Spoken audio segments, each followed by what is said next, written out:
चलिए सीधे मुद्दे पर आते हैं। पिछले कुछ दिनों से एक ऐसी खबर चर्चाओं में है जिसने लगभग हर किसी का ध्यान अपनी तरफ खींचा है। भारत में अचानक से पेट्रोल और डीजल की कीमतों में जो बढ़ोतरी हुई है ना, उसने आर्थिक और राजनीतिक दोनों ही मोर्चों पर एक बड़ी हलचल मचा दी है। तो आइए आंकड़ों के जरिए इस पूरे मामले की गहराई में उतरते हैं और समझते हैं कि आखिर चल क्या रहा है। इस पूरी कहानी की शुरुआत होती है एक छोटे से आंकड़े से, 3 रुपए। 4 साल के लंबे अरसे तक दाम बिल्कुल स्थिर थे और फिर अचानक पेट्रोल और डीजल की कीमत में पर लीटर 3 रुपए का इजाफा हो गया।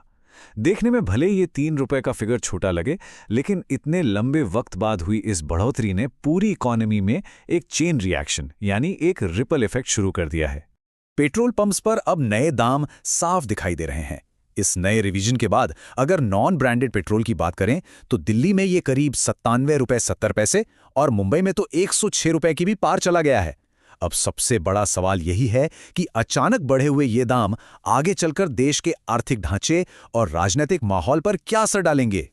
इस पूरे मामले को बेहतर ढंग से समझने के लिए हम इसे 5 मुख्य हिस्सों में बांटेंगे।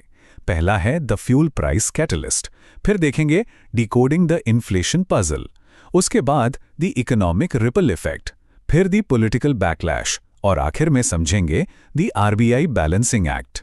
तो शुरू करते हैं पहले हिस्से से, द फ्यूल प्राइस कैटलिस्ट। आखिर अचानक से ये 3 रुपए की बढ़ोतरी हुई क्यों? असल में भारत अपनी क्रूड ऑयल की जरूरतों का करीब 85% इंपोर्ट करता है, यानी बाहर से मंगवाता है। अपना घरेलू उत्पादन सिर्फ 15% है।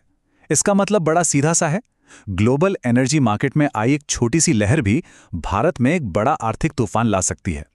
हम पूरी तरह से ग्लोबल ऑयल मार्केट्स पर निर्भर हैं और वही अंतर्राष्ट्रीय लहर इस वक्त उठ रही है।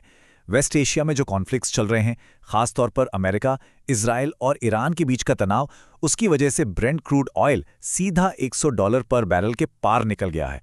ऊपर से एक और चिंता की बात यह है कि देश के स्ट्रैटेजिक पेट्रोलियम रिजर्व्स में अभी 10 दिन से भी कम की इमरजेंसी सप्लाई बची है। ये स्थिति आयात पर बहुत बड़ा आर्थिक दबाव डाल रही है। अब आते हैं दूसरे पहलू पर, डिकोडिंग द इन्फ्लेशन पजल। चलिए समझते हैं कि इस प्राइस हाइक का महंगाई पर तकनीकी तौर पर क्या असर पड़ता है।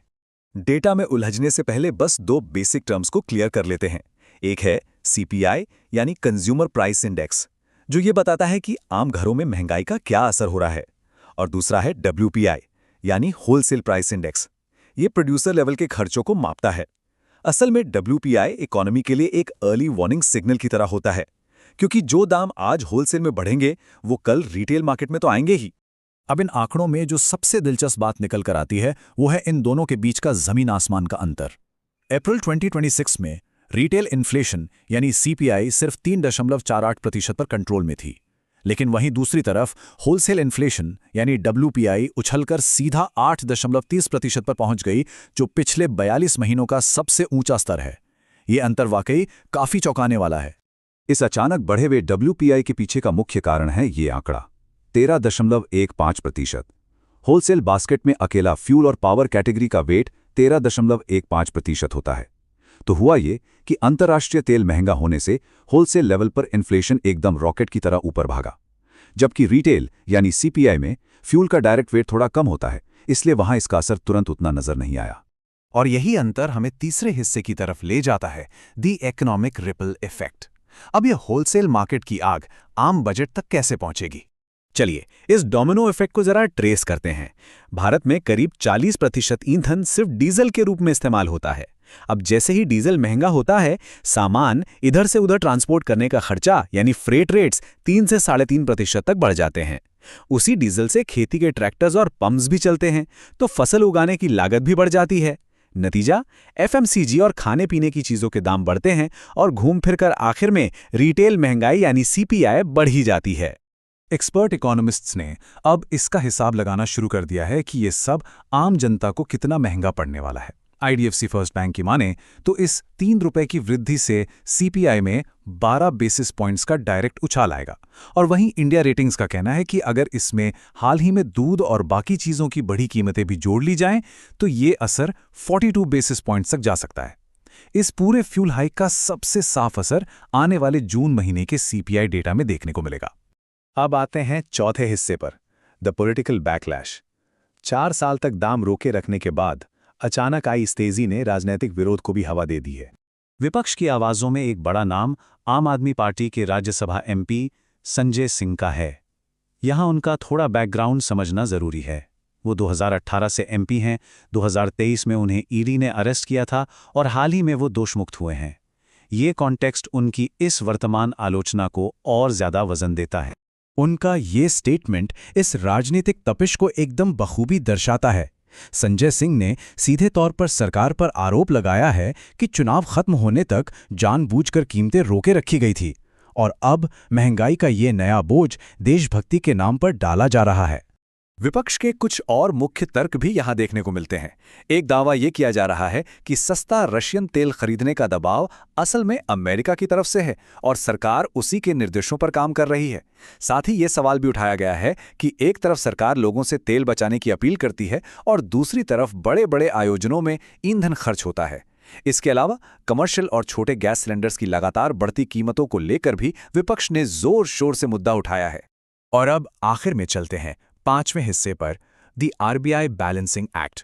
इस आर्थिक और राजनीतिक उथल-पुथल के बीच देश के सेंट्रल बैंक के पास आखिर क्या विकल्प बचे हैं? ये स्थिति रिजर्व बैंक ऑफ इंडिया के सामने खड़ी दुविधा को बिल्कुल सटीक तरीके से समझाती है। देखिए, अगर आरबीआई महंगाई को रोकने के लिए इंटरेस्ट रेट्स बढ़ाता है तो मार्केट में लोन लेने का खर्चा बढ़ जाएगा, जिससे आर्थिक विकास की रफ्तार धीमी पड़ सकती है। लेकिन वहीं दूसरी तरफ अगर रेट्स को वैसे का वैसा ही रखा जाता है तो पोस्ट पैंडेमिक आर्थिक रिकवरी को थोड़ा सपोर्ट तो मिलेगा, पर देश में महंगाई के आउट ऑफ कंट्रोल जाने का खतरा बना रहेगा। ये सच में एक पतली रस्सी पर चलने जैसा काम है।